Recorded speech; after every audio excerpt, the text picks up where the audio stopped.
4 ways to become a better Muslim. Number 1, understand that death is waiting for you, so you can start preparing for your meeting with Allah subhanahu wa ta'ala.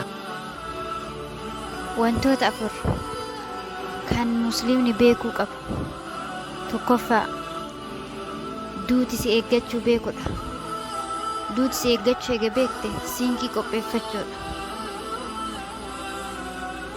Eeyyeen mana namaa yeroo deemnu mana keessummaa jechuudha. Mana takkaa hin dhaqne yoo ta'e faa nu yaachisa miti.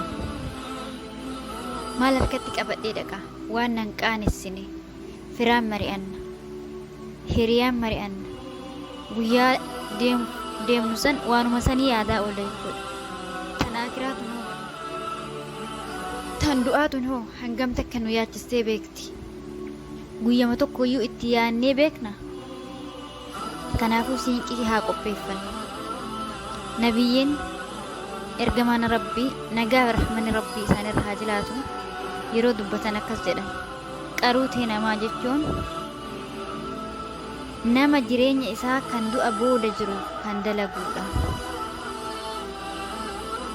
Jireenya isaa kan du'a booda, jireenya har'a jiru tana malee du'a boodallee deebinee jiraachuuf deemna teenna jechuudha. Rabbiin walgahuuf deemna. Fuula Rabbii fuuldura dhaabbachuuf deemna. Maal qopheeffannee maal harkatti qabannee Rabbiin fuuldura dhaabbanna obboleeyyan kiyya. Mee maal qabna? Warri sahaabonni dur kan karaa isaanii hordofnu sun, ani har'a Nabi Muhammadiin jaaladha, sunnaa isaanii hordofa. Sahaabotan jaaladha, sunnaa isaanii hordofa jenna. Dalagaan teenna hoo tan akkami?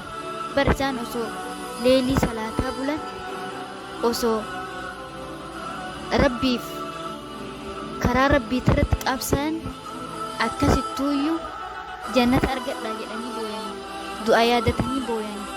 Namni guyyama tokko duuti tun itti dhaga'amtee du'a tana yaadatee halkanuma tokko ka'ee niyyatee dhiqatee salaatee Rabbii ufii kadhatee kan badii itti balleessee jiruuf dhiifama godhee ufirraa rafee bulee jira. Mee namni haala kanaan Rabbiin yaadatee du'a yaadatee niyyaa tolee haala kanaan bule jira? Wallahi ani hin beeku. Obboleeyyan kiyya, zabanni keessa jirruyyuu zabana dhumaati, zabana qiyaamaati. Ijji teenya waan keerii argaa hin jirtu, harki keenya keerii dalagaa hin jiru, gurri keenya waan bareeda nu dhagaa hin jiru. Mee toobaa haa deebinu. Balbalti toobaa tonoo nutti cufamuuf deemti. Qiyaamaa fuuldura keenya jira, du'a fuuldura keenya jira. Mee du'a tana haa yaadannu. Bar qabrii keessa kophaa ciisuuf deemna. Dukkana qabrii sana haa yaadannu. Dukkana qabrii sana haa sodaannu. Kophaa achi keessa ciifna. Ka haaliin keenya nu bira hin jirre, ka namni jaalannu nu bira hin jirre. Qabriin mana akkamiiti? Walumaan beekname. Kanaafuu koottaa haa tuubannu. Koottaa. Subhanahu wa ta'ala.